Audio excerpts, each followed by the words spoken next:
प्रिय व्यूअर्स, नमस्कार। मैं इकोनॉमिक्स लेक्चरर मुकेश कुमार आर्य आपका हार्दिक स्वागत और अभिनंदन करता हूं हमारा अपना यूट्यूब चैनल अपना इकोनॉमिक्स क्लासेस में।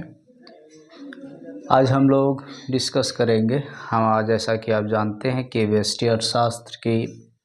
समष्टि अर्थशास्त्र की यूनिट 2 राष्ट्रीय आय का लेखांकन का अध्यापन कार्य चल रहा है और इस यूनिट का 2 वीडियो लेक्चर अपलोड किया गया है।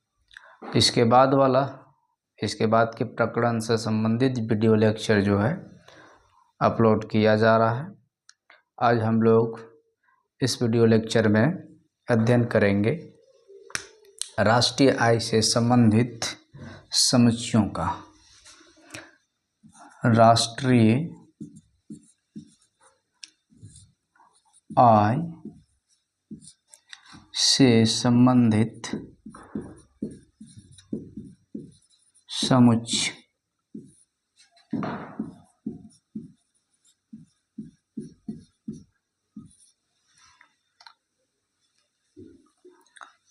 जिसको हम लोग बोलते हैं national income aggregates. National income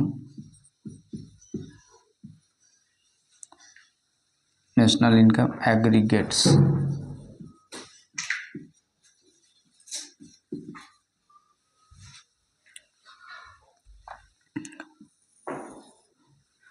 पिछला क्लास में हम लोग देख चुके हैं कि राष्ट्रीय आय क्या होता है, कितना तरह का होता है। राष्ट्रीय आय जनसंख्या के अनुपात को हम लोग प्रति व्यक्ति आय के नाम से जान चुके हैं। तो राष्ट्रीय आय के अंतर्गत हम लोग ये देख चुके हैं कि एक वर्ष में एक देश के सभी लोगों द्वारा अर्जित कारक आय को हम लोग राष्ट्रीय आय के रूप में परिभाषित किए हैं और अलग अलग देश राष्ट्रीय आय को मापने के लिए अलग अलग समुच्चय, अलग अलग एग्रीगेट्स का प्रयोग करते हैं। तो हम उन समुच्चयों का अध्ययन आज के वीडियो लेक्चर में हम लोग विशेष रूप से करेंगे। तो सबसे पहले जिन समुच्चयों का प्रयोग राष्ट्रीय आय के अध्ययन के लिए किया जाता है उन समुच्चयों का शॉर्ट फॉर्म होता है, फुल फॉर्म होता है और हिंदी नेम होता है। तो सबसे पहले हम उसी को देखते हैं। चूँकि इसका अध्ययन में शॉर्ट फॉर्म्स का ज़्यादा प्रयोग किया जाता है, इस वजह से उसे देखना ज़रूरी है। तो सबसे पहला एग्रीगेट्स की हम बात करते हैं, वो है आपका जीडीपी।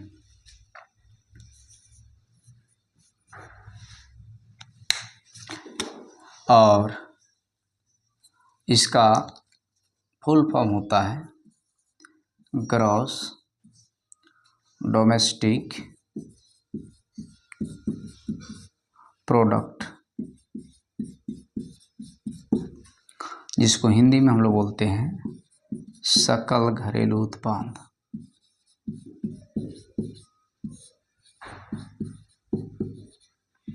क्या होता है हम लोग देखेंगे थोड़ा देरी में। उसके बाद होता है जीएनपी।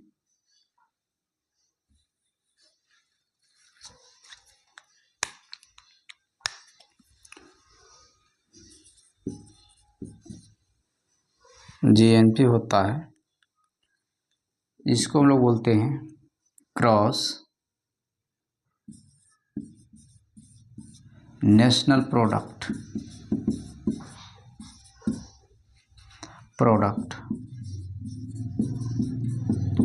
इसको हिंदी में बोलते हैं हम लोग सकल राष्ट्रीय उत्पाद।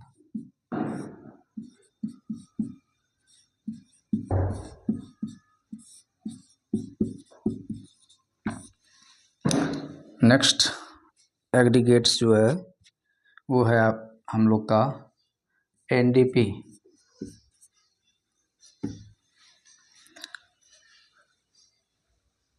Net domestic product. जिसका हिंदी नाम होता है शुद्ध घरेलू उत्पाद।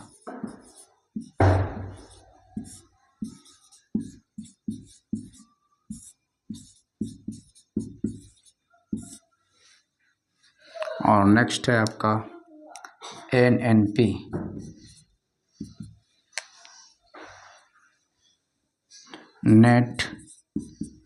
नेशनल प्रोडक्ट, जिसको हिंदी में बोलते हैं हम लोग शुद्ध राष्ट्रीय उत्पाद।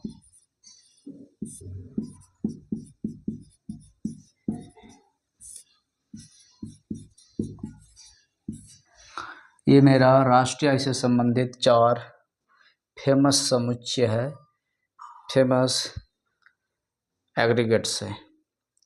तो इन चारों को हम लोग को समझना है और आप लोग को यहाँ पर थोड़ा एक और बात समझना है कि सकल को हम लोग कुल भी बोलते हैं, कुल घरेलू उत्पाद, और शुद्ध को हम लोग निवल भी बोलते हैं, निवल शुद्ध घरेलू उत्पाद या निवल घरेलू उत्पाद।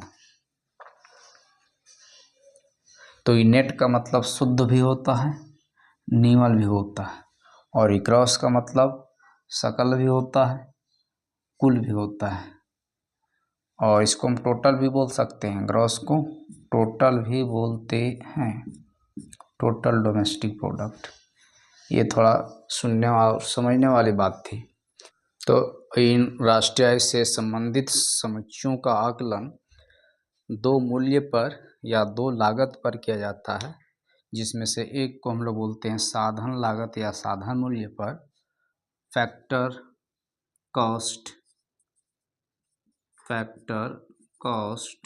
या फैक्टर प्राइस, और दूसरा को हम लोग बोलते हैं, दूसरा जो कैलकुलेट किया जाता है वो होता है बाजार मूल्य या बाजार लागत,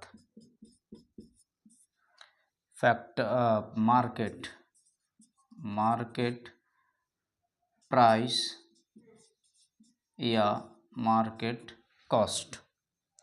और आगे चल कर के जो प्रयोग होगा वो इसका शॉर्ट फॉर्म प्रयोग होगा FC फैक्टर कॉस्ट और MP मार्केट प्राइस। तो ये दोनों क्या चीज़ें होती है, सबसे पहले इसको समझते हैं। तो किसी भी समुच्चय को अगर हम साधन लागत पर निकालते हैं तो इसका मतलब होगा कि उस समुच्चय में या उस समुच्चय में जो उत्पादित वस्तुएं और सेवाएं हैं उसका मूल्य किस आधार पर लगाया जा रहा है। तो उसको निर्माण करने में किसी भी वस्तु या सेवा का सृजन में, है ना, जो प्रयोग होते हैं उत्पादन की साधन की सेवाएं या कारक सेवाएं, जैसे श्रम प्रयोग होता है, और जो श्रम की स्वामी होते हैं उन्हें मजदूरी देनी पड़ती है, और उसके बाद जो पूंजी का स्वामी होता है उन्हें ब्याज देना पड़ता है। उसके बाद जो भूमि के स्वामी होते हैं उन्हें किराया देना पड़ता है, और जो साहसी होता है उन्हें लाभ प्रदान करना पड़ता है, और इसे हम लोग कारक सेवाएं के नाम से जानते हैं। और कारक सेवाओं को त्याग करने के बदले में जो अदायगी प्राप्त होती है उसे कारक आय या कारक अदायगी के नाम से जानते हैं। तो हम कुछ वस्तु या सेवा का सृजन किए हैं, और उस वस्तु या सेवा का सृजन में मजदूरी कितना रुपया देना पड़ा, मान लेते हैं 2 रुपया, ब्याज कितना रुपया देना पड़ा, तो ब्याज 3 रुपया देना पड़ा, किराया 1 रुपया देना पड़ा, और लाभ जो हुआ वो 2 रुपया का हुआ।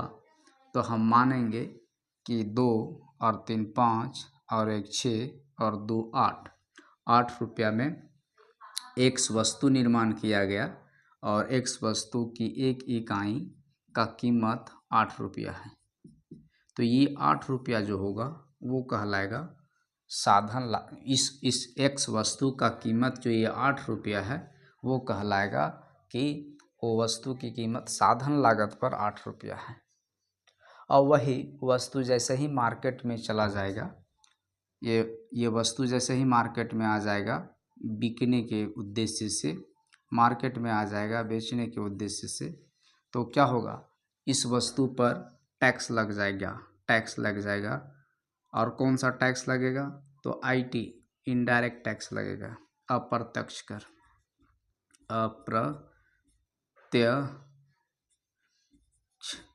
अप्रत्यक्ष कर लग जाएगा। और जैसे ही अप्रत्यक्ष कर लग जाएगा, मान लेते हैं कि अप्रत्यक्ष कर लग गया आपका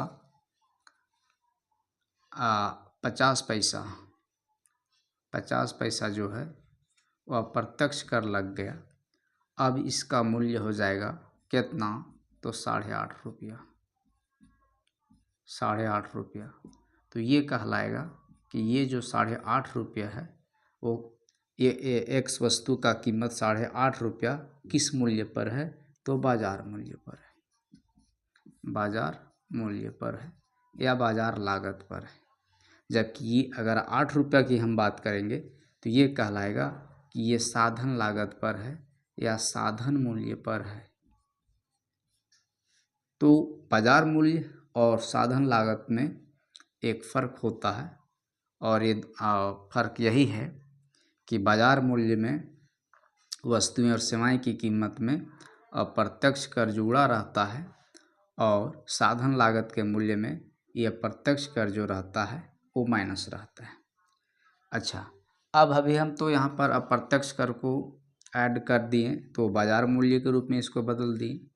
और यहाँ पर क्या होता है, अप्रत्यक्ष कर अगर नहीं रहेगा, मतलब अप्रत्यक्ष कर के बिना अगर मूल्य है तो उसको हम लोग साधन लागत पर मूल्य मान रहे हैं।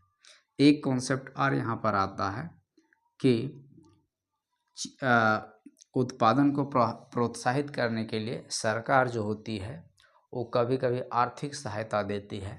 आर्थिक सहायता के रूप में उत्पादन को प्रोत्साहित करने के लिए उत्पादकों को या फर्मों को अनुदान देती है। तो अगर वो अनुदान दी तो उस अनुदान को हम लोग यहाँ पर क्या करते हैं कि जोड़ देते हैं। अगर हम साधन लागत पर किसी वस्तु या सेवा का कीमत निकाल रहे हैं और अनुदान अगर दी गई है सरकार के द्वारा, तो उस अनुदान को हम लोग क्या करते हैं, जोड़ देते हैं, अनुदान को जोड़ देते हैं। और अगर हम बाजार मूल्य पर उसको निकाल रहे हैं तो अनुदान को घटा देते हैं। ये बात आपको समझने वाली है। तो उम्मीद है कि आप साधन लागत तथा बाजार लागत जो होता है, ये दोनों के बीच डिफरेंस क्या होता है वो आप समझ गए होंगे। अब यहाँ पर आगे क्या करना है कि आगे हम लोग अब समझते हैं कि ये दो मूल्य होता है, क्या क्या होता है वो आप लोग समझिए। अच्छा, एक कॉन्सेप्ट और बात कर लेते हैं हम लोग।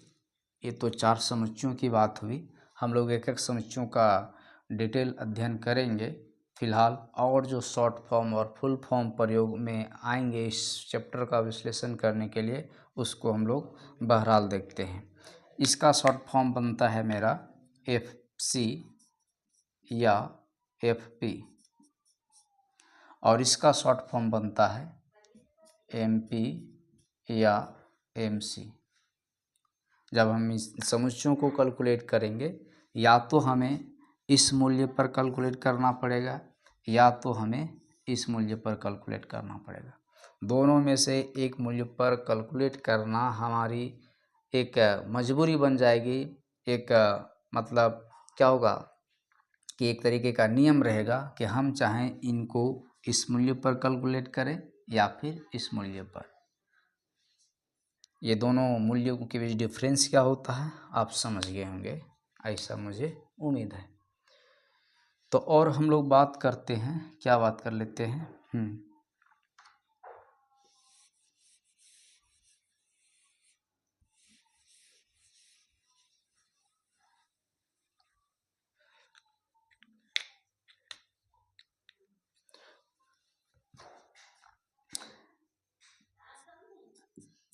इसका मतलब तो एक समझ गए आप लोग, आईटी का मतलब इनडायरेक्ट टैक्स, और इनडायरेक्ट टैक्स का हिंदी हो गया अप्रत्यक्ष कर। और अप्रत्यक्ष कर का मतलब होता है वैसा कर जिस पर लगाया जाता है वो व्यक्ति खुद भी दे सकता है या फिर दूसरों पर उस कर का भार को टाल सकता है, जिसे हम लोग अप्रत्यक्ष कर के नाम से जानते हैं। जैसे उत्पादन कर अप्रत्यक्ष कर का उदाहरण है, सेवा कर अप्रत्यक्ष कर का उदाहरण है, और बाज़ार में जो भी वस्तुएं और सेवाएं बिकती है सरकार उस पर अप्रत्यक्ष कर लगाती है, ताकि सरकार को भी एक आय की ज़रूरत होती है और उस आय को प्राप्त करने के लिए इसे एक स्रोत के रूप में निर्माण करती है। इसलिए बाज़ार में बिकने वाली अधिकांश वस्तुएं और सेवाएं में अप्रत्यक्ष कर लगा रहता है। एक है आपका एस, और एस का मतलब होता है सब्सिडी, सब्सिडी या सब्सिडरी। सब्सिडी भी होता है, सब्सिडरी भी होता है, सब्सिडरी,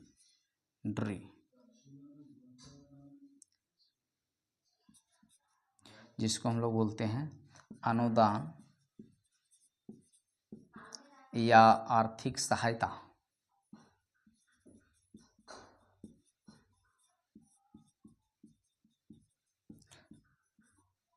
सरकार इसे उत्पादकों को प्रदान करती है जब उस क्षेत्र में उत्पादन को प्रोत्साहित करना रहता है तो सरकार ये प्रदान करती है। और ये दोनों के अंतर को हम लोग नेट आईटी के नाम से जानते हैं। Net IT, net IT, net IT का मतलब होता है आईटी माइनस एस, और इसे हम लोग बोलते हैं शुद्ध अप्रत्यक्ष कर।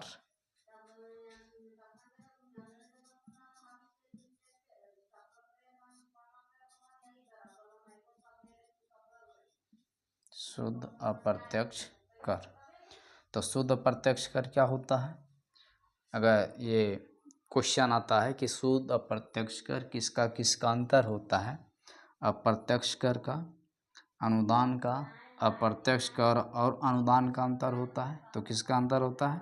अप्रत्यक्ष कर और अनुदान का अंतर को हम लोग शुद्ध अप्रत्यक्ष कर के नाम से जानते हैं। उसके बाद हम लोग नेक्स्ट जो और बचे हुए हैं इससे संबंधित छोटी छोटी बात उसका डिस्कशन करते हैं।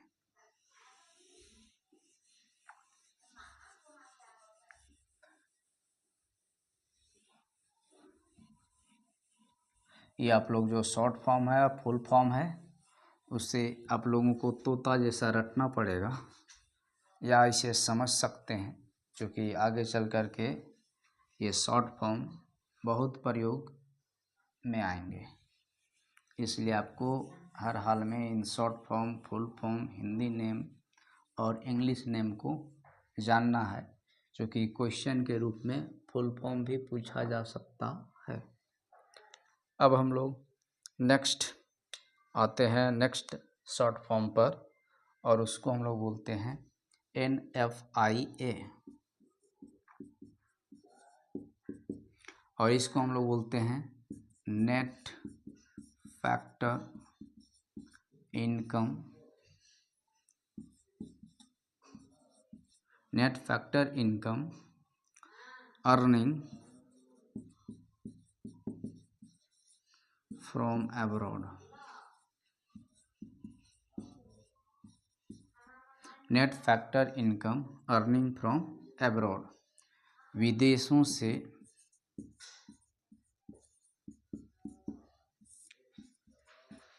अर्जित,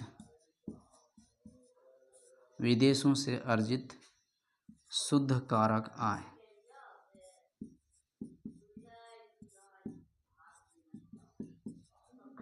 विदेशों से अर्जित शुद्ध कारक आय।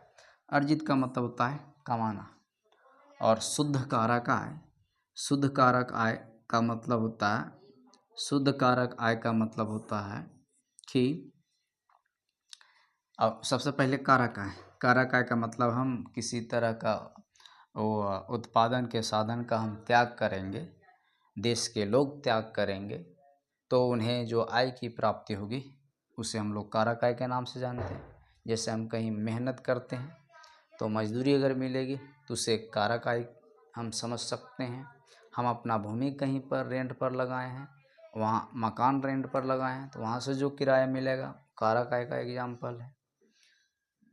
हम कहीं पर पूंजी लगाए हैं तो वहाँ से ब्याज अगर मिल रहा है तो वो कारक आय है। तो कारक आय का मतलब होता है कि हम कहीं उत्पादन के कारकों को अगर त्याग कर रहे हैं तो बदले में जो राशि प्राप्त होगी उसे हम लोग कारक आय के नाम से जानते हैं।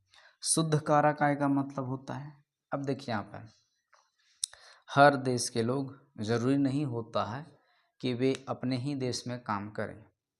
ऐसे में क्या होता है, लोग एक देश से दूसरा देश चले जाते हैं काम की तलाश में, दूसरे देश वाले लोग यहाँ पर भी आ जाते हैं काम की तलाश में, और वे आते हैं, चाहे यहाँ के लोग कहीं चले जाते हैं तो वहाँ पर मेहनत मजदूरी करते हैं और उन्हें भी आय मिलती है, उन्हें भी आय, वे लोग भी आय अर्जित करते हैं।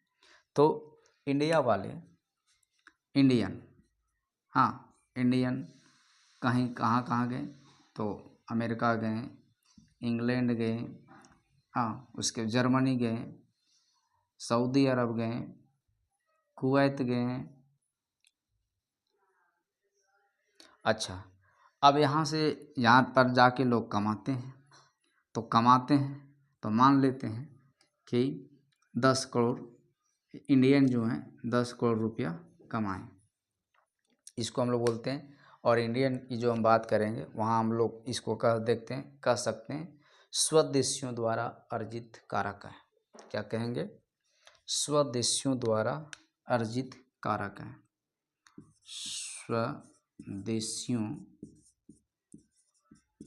स्वदेशियों द्वारा अर्जित कारक है।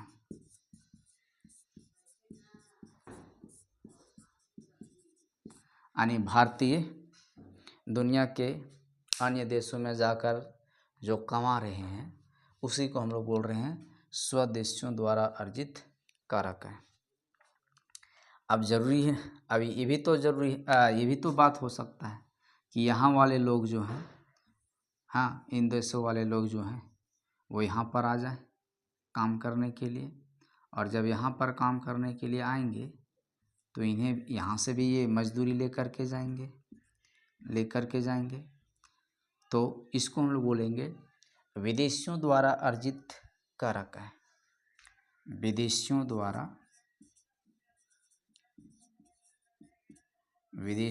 बोलेंगे या गैर निवासी भी बोलते हैं, गैर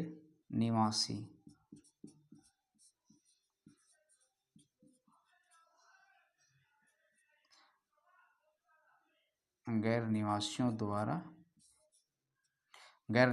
द्वारा अर्जित कारक आय। तो ये दो टर्म को समझना है सबसे पहले कि स्वदेशियों द्वारा अर्जित आय मतलब हुआ कि यहाँ के लोग विदेश जाकर के जो कमाएं, स्वदेशियों द्वारा अर्जित आय हो गया।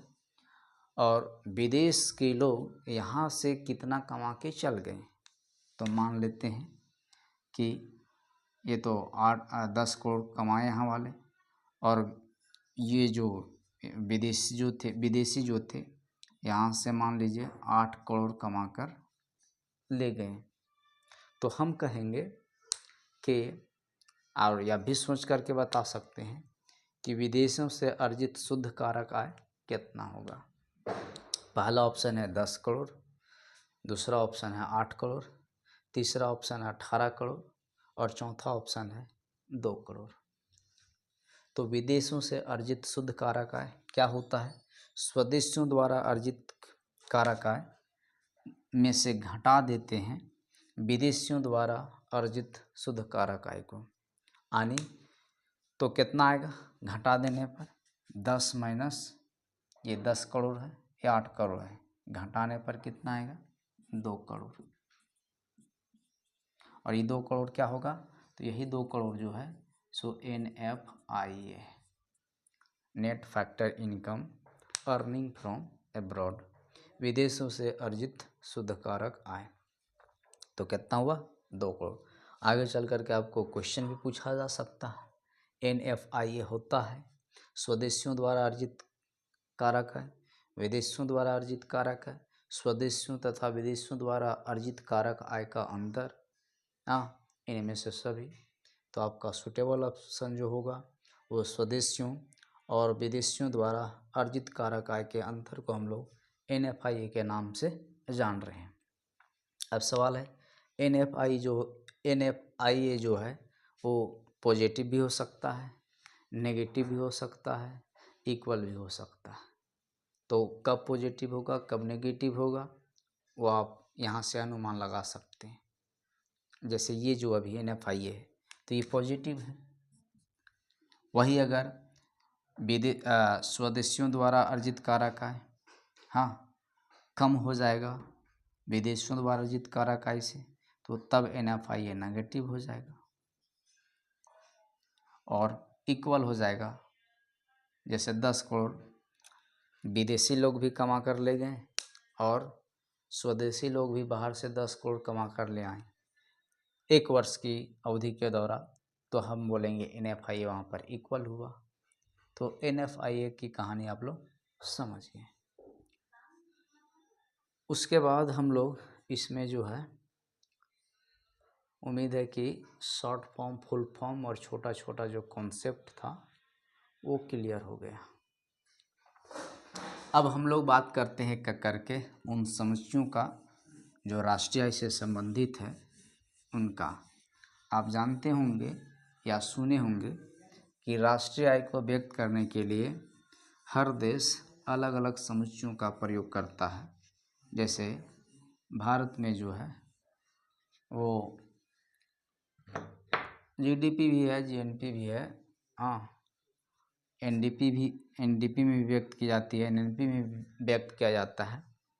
और फिर हम लोग देखेंगे इन चारों समुच्चयों में से एक को तकनीकी समुच्चय के रूप में घोषित किया गया है और अक्सर उस समुच्चय के रूप में व्यक्त किया जाता है। तो सबसे पहले हम लोग इसी समुच्चय की बात करते हैं, GDP।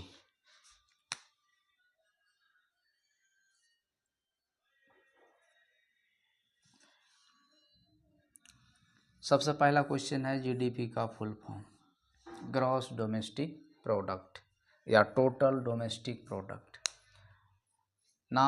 ये हो गया आपका क्या? सकल घरेलू उत्पाद। अच्छा, इसको समझने से पहले और आप लोग समझ लीजिए देश की राजनीतिक सीमा या आर्थिक सीमा, इसका मतलब आप लोग समझ लीजिए थोड़ा सा। तो एक तो हो गया भारत की ये जो 32,87,000 वर्ग किलोमीटर जो क्षेत्रफल है वो ये हो गया, ये वाला सीमा तो इसमें इंक्लूड होगा। उसके बाद इधर आपका जो है सो अंडमान निकोबार द्वीप समूह है, ये भी इसमें शामिल होगा। इधर हिंद महासागर में भारत का जो आपका मछुआरे जो होते हैं वो अपना कहाँ तक मछली मार सकते हैं, तो शायद 12 मील हिंद महासागर में इस पॉइंट से लेकर के 12 मील की दूरी तक वे मत्स्यन कर सकते हैं या फिर मछली मार सकते हैं। तो ये वाला भी क्षेत्र जो है यहाँ से लेकर के दक्षिण में 12 मील की दूरी भी जो है वो आर्थिक सीमा में ही शामिल होगा, राजनीतिक सीमा में ही शामिल होगा। उसके बाद ऐसे तो भारत का दक्षिण के क्षेत्र में 200 मील तक अधिकार है, लेकिन जो मछुआरे जो ये मत्स्यन का काम करते हैं, मछली मारने का जो काम करते हैं, वो 12 मील की दूरी तक करते हैं। और ये आपका तो इतना सारा क्षेत्र जो है वो राजनीतिक सीमा या आर्थिक सीमा में शामिल होगा। इसको हम लोग डोमेस्टिक टेरिटरी के भी नाम से जानते हैं। तो ये आपका एक कॉन्सेप्ट था, एक छोटा सा टर्म होता है, इसको परिभाषित करने के दौरान ये प्रयोग में आएगा। अब ये क्या होता है, सकल घरेलू उत्पाद।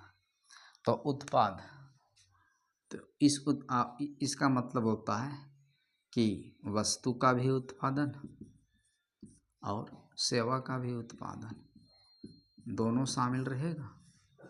और ये वस्तु और सेवा का उत्पादन कहाँ पर होगा, तो इन वस्तुओं और सेवाओं का उत्पादन यहाँ भी हो सकता है, यहाँ भी होगा, यहाँ भी होगा।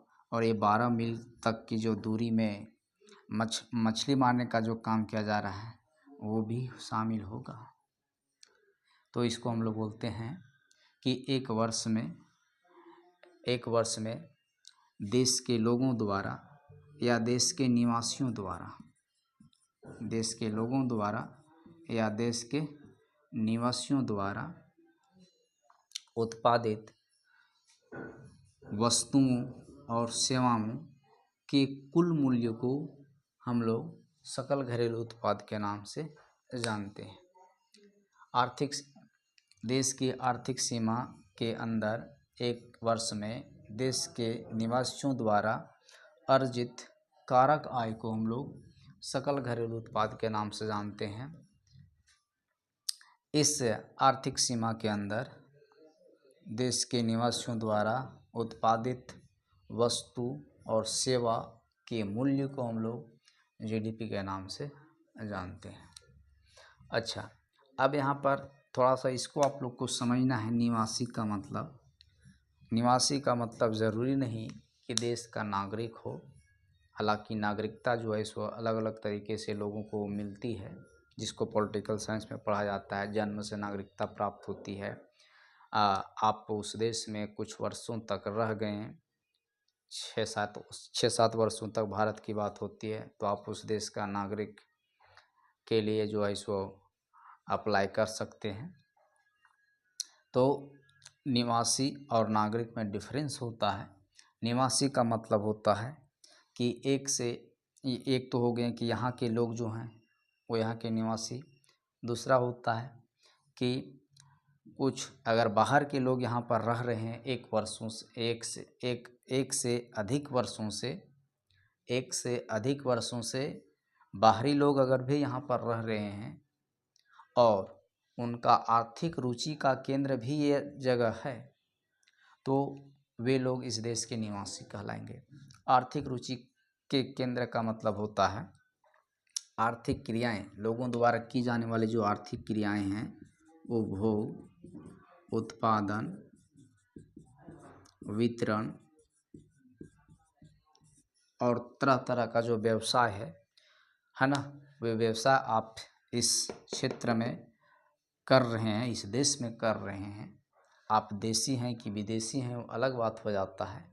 आप एक से अधिक वर्षों से इस क्षेत्र में रह रहे हैं, आर्थिक रुचि का केंद्र आपका ये क्षेत्र है, तो आप इस क्षेत्र के निवासी कहलाएंगे, इस देश के निवासी कहलाएंगे।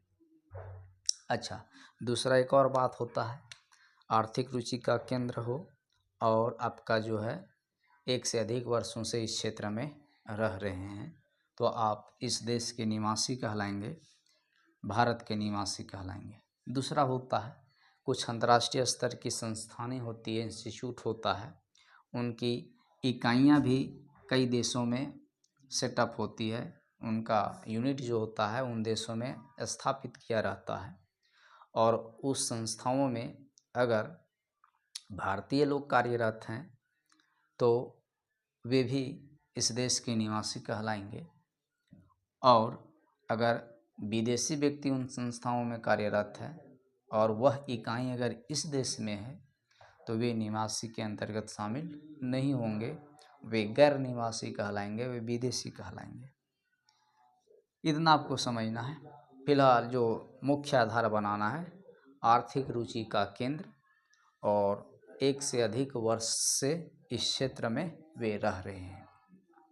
और क्षेत्र की बात करेंगे तो ये जो बाउंड भौगोलिक सीमा के अंदर वाला क्षेत्र तो शामिल है अंडमान निकोबार, हाँ, लक्षद्वीप, इधर वाला क्षेत्र, इधर क्षेत्र, और यहाँ से जो 12 मील वाला दूरी तो स्वाभाविक रूप से शामिल है।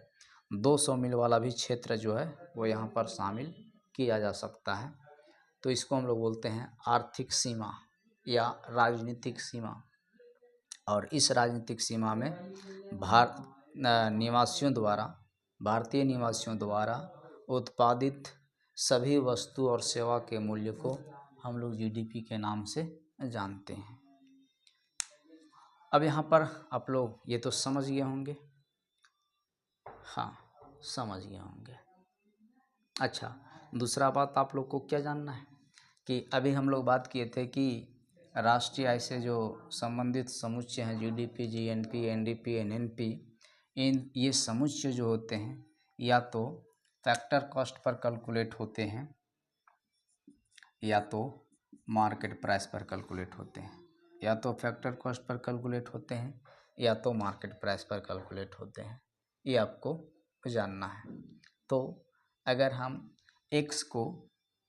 x को हम राष्ट्रीय आय से संबंधित समुच्चय मान रहे हैं और इसको अगर हम फैक्टर कॉस्ट पर ज्ञात करना चाहेंगे तो ये जो x है वो मार्केट प्राइस पर रहेगा, और है ना, इसमें से हम क्या करेंगे तो इसमें से, अच्छा रुकिए, आप इसको ऐसे समझिएगा, अगर हम राष्ट्रीय आय से संबंधित समुच्चय माना x और इसको हम अगर बाज़ार मूल्य पर ज्ञात कर रहे हैं तो इसका मतलब होगा कि वो समुच्चय फैक्टर कॉस्ट पर होगा और उसमें से हम क्या करेंगे, ये बाज़ार मूल्य पर कैलकुलेट कर रहे हैं तो ये अगर बाज़ार में बिका है तो इस पर अप्रत्यक्ष कर लगा रहेगा,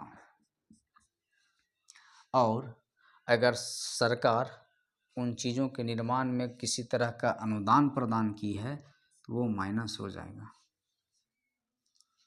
ये आपका जनरल थ्योरी है।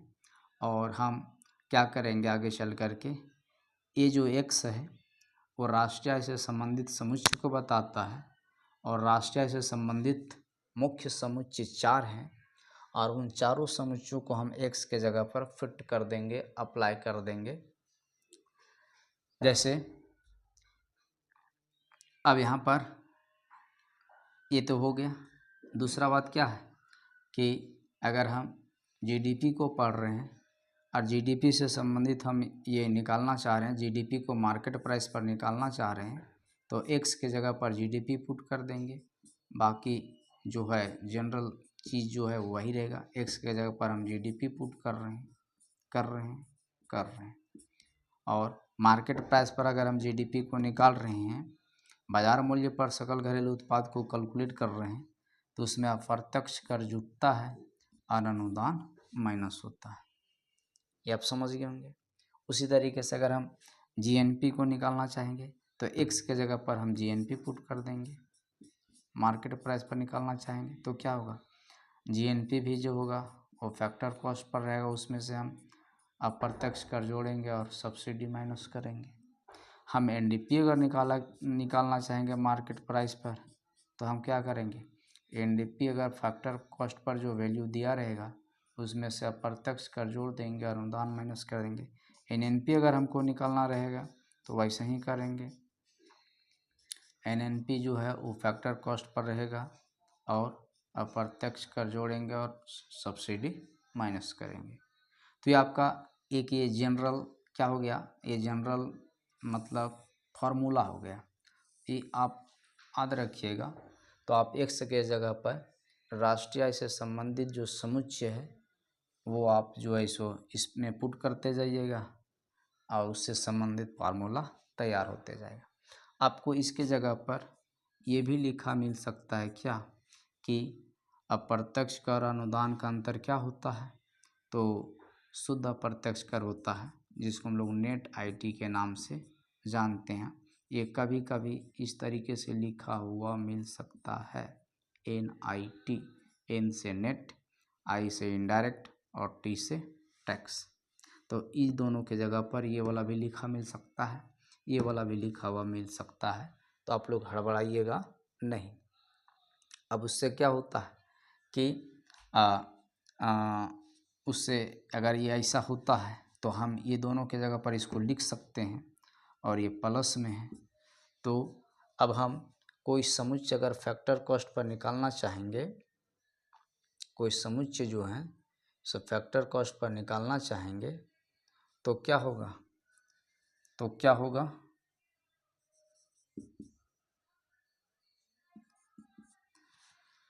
तो कोई समुच्चय हम अगर फैक्टर कॉस्ट पर निकालना चाहेंगे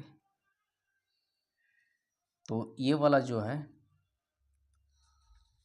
अगर हम एक समुच्चय जो है वो फैक्टर कॉस्ट पर निकालना चाहेंगे तो ये वाला इधर आएगा, ये प्लस में, इधर आएगा तो माइनस में होगा। तो वो चीज़ अगर मार्केट प्राइस पर है उसमें से हम नेट IT माइनस हो जाएगा, तो वो चीज़ हम जो है सो फैक्टर कॉस्ट पर प्राप्त कर लेंगे इक्वेशन के माध्यम से। ये प्लस में इधर आएगा तो माइनस में आ जाएगा।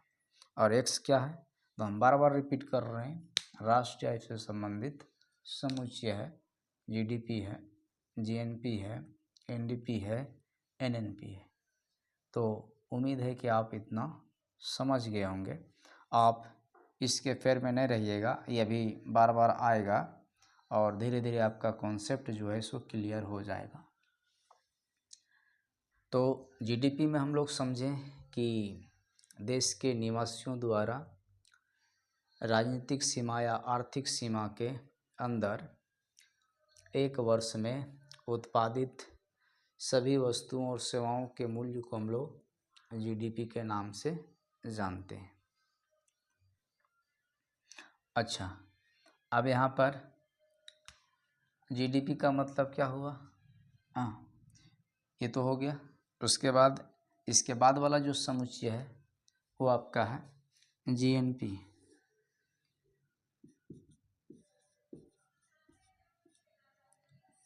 और इसका मतलब क्या होता है तो gross national product. Gross national product का मतलब सकल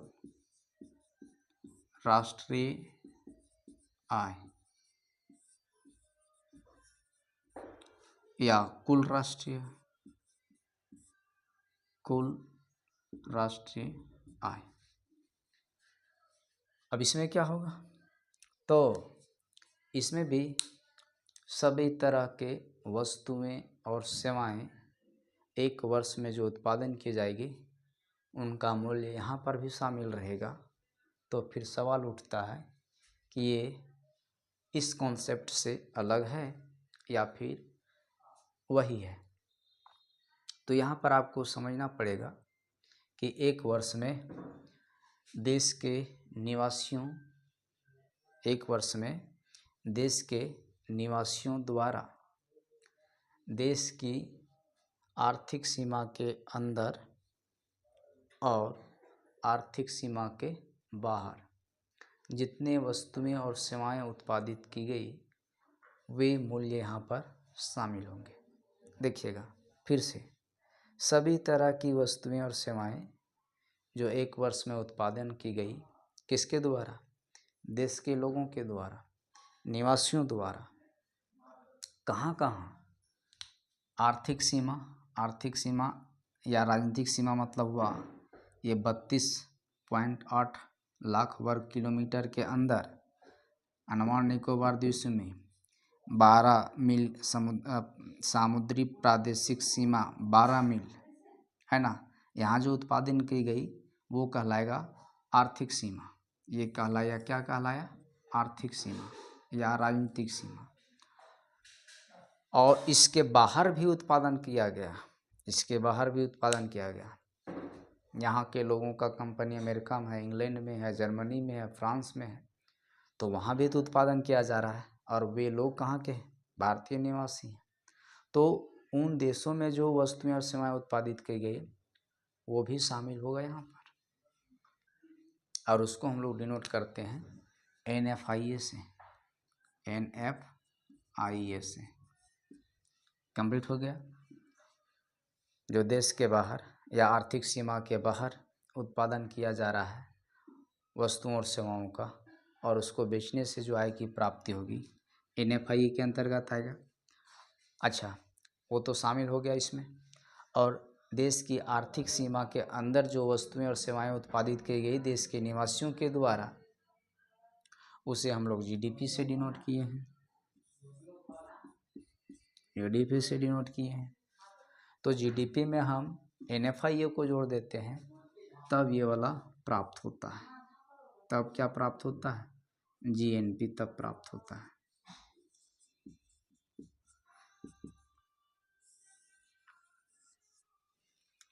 अब आप बताइए कि किसका कॉन्सेप्ट संकुचित है, किसका कॉन्सेप्ट विस्तृत है।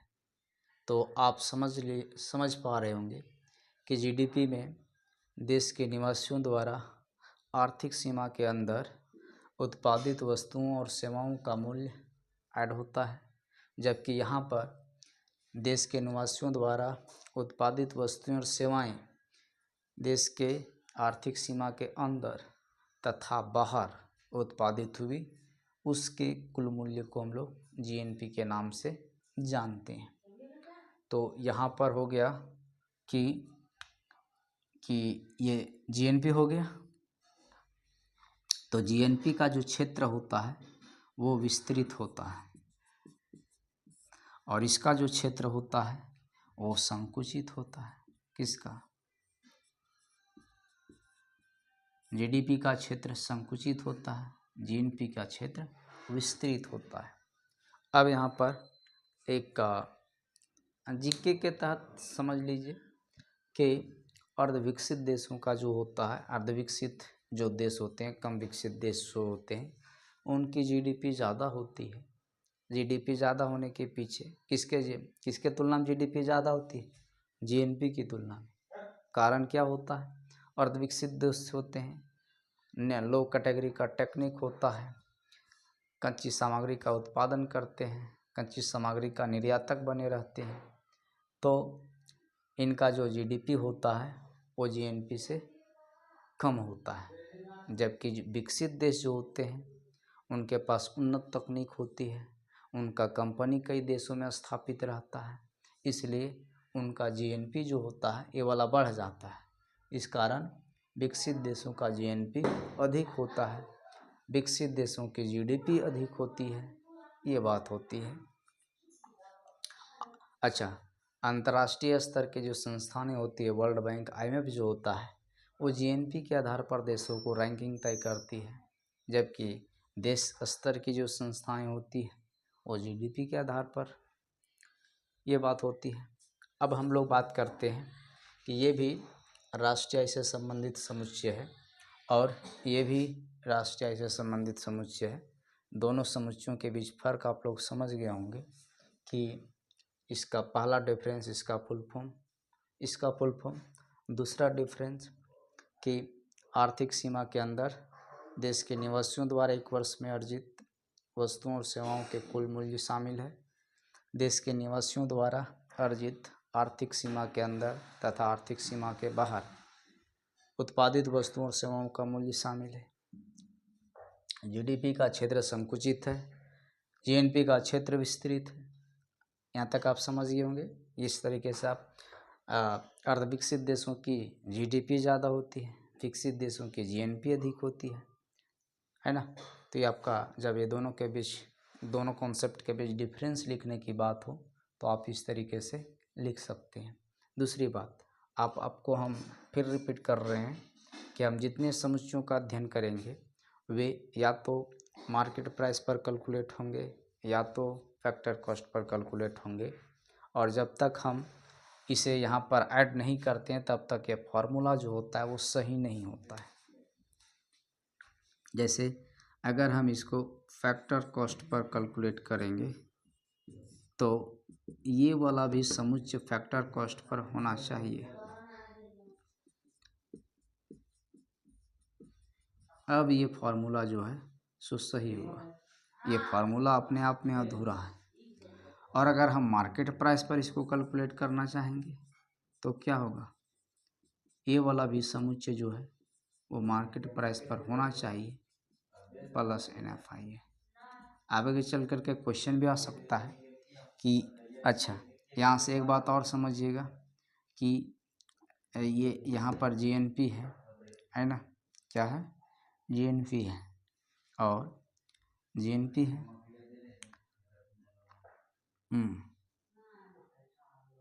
मतलब क्वेश्चन जो फाइनली हमें पूछना है वो पूछना यही कि ये किसका किसका अंतर होता है, किसका किसका अंतर होता है। तो ऑप्शन पहला है कि स्वदेशियों तथा विदेशियों द्वारा अर्जित कारक आय का अंतर होता है। दूसरा ऑप्शन है GDP तथा GNP का अंतर होता है। और तीसरा ऑप्शन है दोनों बात सही है। और चौथा ऑप्शन है दोनों गलत है। तो देखिएगा कि हम अगर NFI को यहीं पर रहने दें, है ना, और हम GDP को इधर ले आए,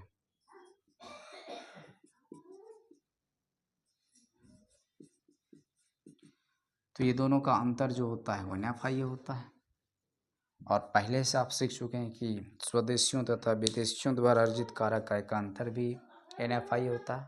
इस तरीके से दोनों कथन सही है। आगे पढ़ने के बाद एक ऑप्शन और इंक्लूड करेंगे जो वो भी सही रहे होगा। तो इस तरीके से आप ये इतना समझिए।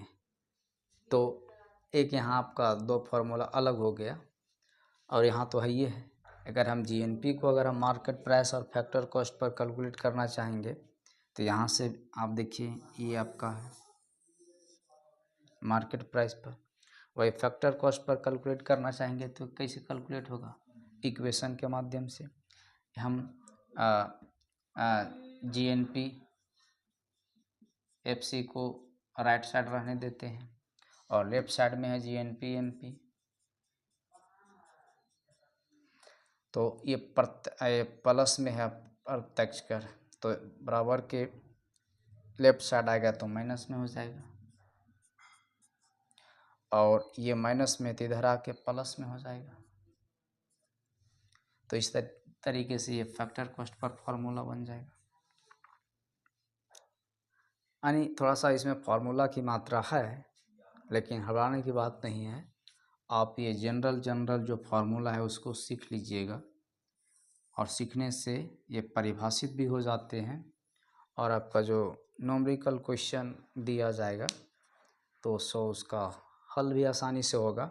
जैसे न्यूमेरिकल क्वेश्चन इसमें क्या होगा, इसका वैल्यू दिया रहेगा, इसका वैल्यू दिया रहेगा और इसका वैल्यू दिया रहेगा और इसको कैलकुलेट करना रहेगा। इस तरीके से बनता है यहाँ पर न्यूमेरिकल क्वेश्चन। तो उम्मीद है कि आप राष्ट्रीय आय से संबंधित दो समुच्चय GDP और GNP को आप समझिए। अब हम लोग बात करते हैं बचे दो समुच्चय की।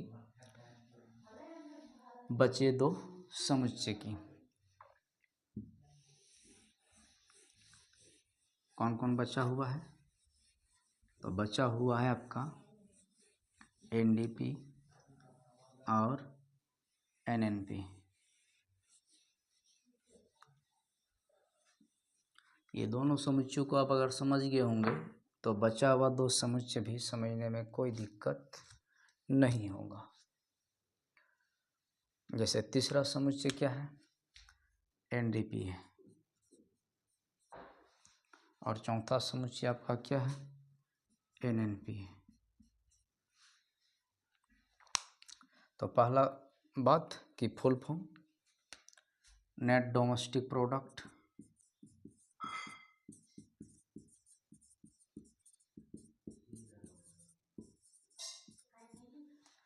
और हिंदी शुद्ध घरेलू उत्पाद, शुद्ध घरेलू उत्पाद। इसका full form net national product, Hindi क्या हो गया, शुद्ध राष्ट्रीय उत्पाद। या निवल राष्ट्रीय उत्पाद।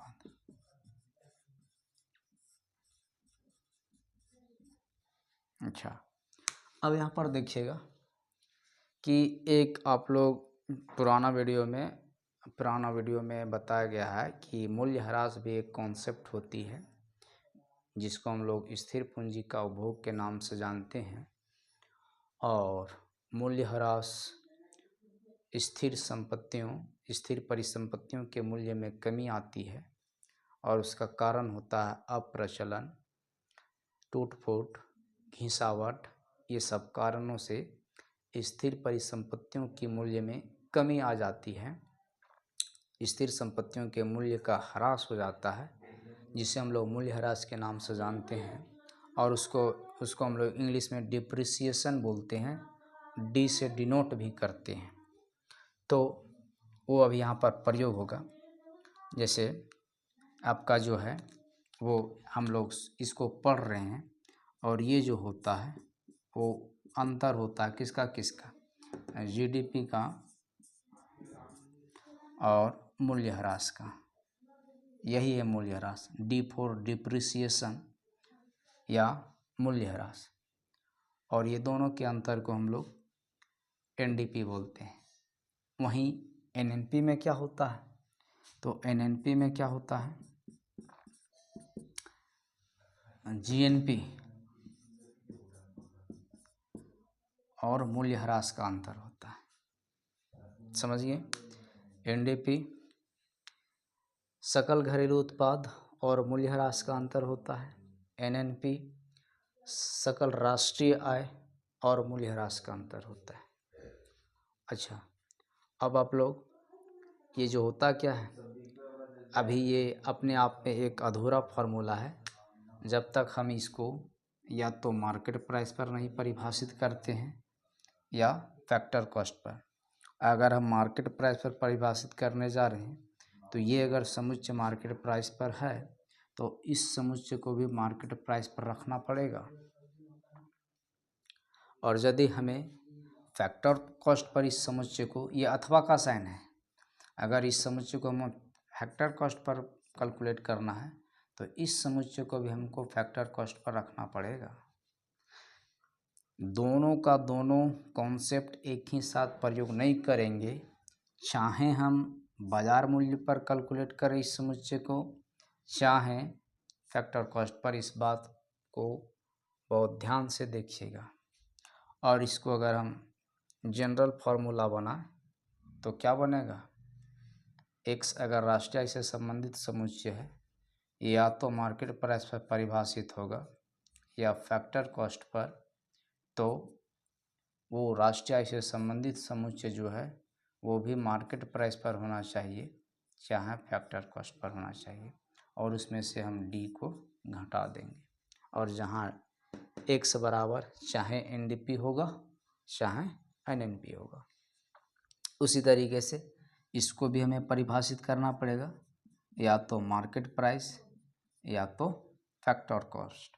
तो उस वजह से इस समुच्चय को भी चाहे मार्केट प्राइस पर रखिए चाहे फैक्टर कॉस्ट पर, दोनों पर कतई नहीं रखना है। तो ये तो पहला फुल फॉर्म का अंतर। दूसरा परिभाषित करेंगे एनडीपी, जीडीपी और मूल्यह्रास का अंतर, एनएनपी, जीएनपी और मूल्यह्रास का अंतर। उसके बाद क्या होगा, उसी तरीके से अगर ये संकुचित अवधारणा थी तो एनडीपी भी क्या होगा, संकुचित अवधारणा होगा,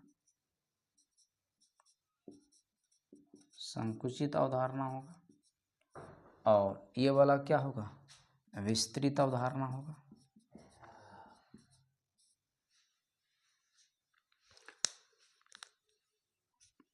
तो इस तरीके से आप एनडीपी और एनएनपी के बीच अंतर सीख चुके हैं। हाँ, उसके बाद और भी क्या अगर ये विस्तृत अवधारणा है तो इसमें क्या होता है, इसमें भी क्या होता है, इस एनएनपी में है ना, ये विस्तृत अवधारणा क्या है, एनडीपी तो शामिल रहेगा और NFI जो है वो इसमें भी शामिल हो जाएगा। तब ये जो होता है विस्तृत अवधारणा करने का मतलब NNP में ये वाला जुटता है, और इसको भी हम अगर विस्तृत अवधारणा कहे थे तो ये वहाँ भी जुटा था। तो विस्तृत अवधारणा में NFI जुट जाता है, ये आपको ध्यान रखना पड़ेगा।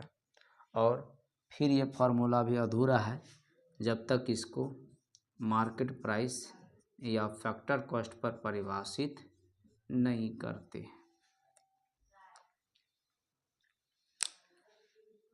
और उस तरीके से ये कंप्लीट हो गया। और क्या कर सकते हैं, एक जो आपको जनरल फार्मूला बताए हैं कि x अगर हमें मार्केट प्राइस पर कैलकुलेट करना है तो वो x फैक्टर कॉस्ट पर हो, तो फिर क्या करते हैं, मार्केट प्राइस पर कैलकुलेट करने के लिए उसमें हम अप्रत्यक्ष कर को जोड़ते हैं और अनुदान को माइनस करते हैं। हम इसके जगह पर ये भी लिख सकते हैं IT माइनस एस को हम लोग NIT या नेट IT के नाम से जानते हैं, शुद्ध अप्रत्यक्ष कर के नाम से जानते हैं। तो ये मेरा एक जनरल फार्मूला हो गया, और हम x के जगह पर पुट कर सकते हैं हमें जिस समुच्चय से संबंधित फार्मूला कैलकुलेट करना हो। जैसे इस तरीके का फार्मूला इन समुच्चयों से कैलकुलेट करना बाकी है, तो हम इस x के जगह पर इसी को पुट करते हैं, और पुट करते हैं तो देखिए फार्मूला क्या प्राप्त होता है। इसमें x के जगह पर NDP हम रखते हैं, NDP मार्केट प्राइस पर, बस हमें x के जगह पर NDP पुट कर देना है, NDP फैक्टर कॉस्ट, और ये वाला ज्यों का त्यों रख देना है। मार्केट प्राइस पर कैलकुलेट कर रहे हैं इसलिए अप्रत्यक्ष कर जुटेगा और अनुदान माइनस होगा।